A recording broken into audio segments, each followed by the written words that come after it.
Наркозные аппараты производства США. Они были распределены между Центральной республиканской больницей, онкологическим центром, туберкулезным диспансером и Гудаутской районной больницей. Специалисты давно ждали такое оборудование. По причине отсутствия необходимых условий и оборудования в онкологическом центре в течение 5 лет приходилось проводить операции в отделении хирургии военного госпиталя в Агудзере. До ремонта мы ушли в Агудзеру. Было старое оборудование, старая аппаратура. Она полностью амортизирована, то есть она уже не функционирует. И мы длительное время, на протяжении 5 лет, собственно, оперировали в отделении военного госпиталя, Агудзерской больницы. Это накладывало большой отпечаток на работу онкодиспансера. В первую очередь, трудности возникали у самих пациентов, потом у самого персонала.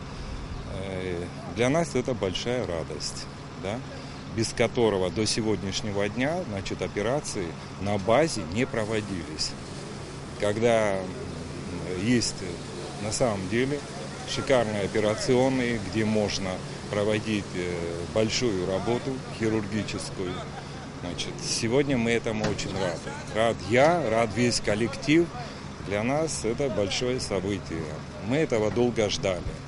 Благодаря поступлению нового оборудования качество работы онкологического центра выйдет на новый уровень. Буквально в течение 10-2 недель должна прийти еще другая аппаратура.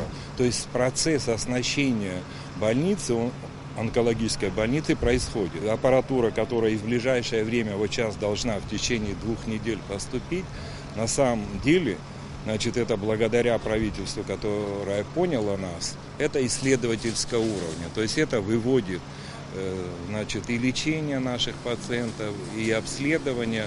Туберкулезный диспансер также сейчас находится на стадии реконструкции. В рамках российской программы социально-экономического развития Абхазии сюда были доставлены рентгенографический аппарат, флюорографическое оборудование, наркозный аппарат.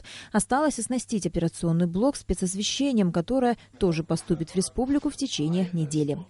На Алакове, Беслан Чинджери, Абхазское телевидение.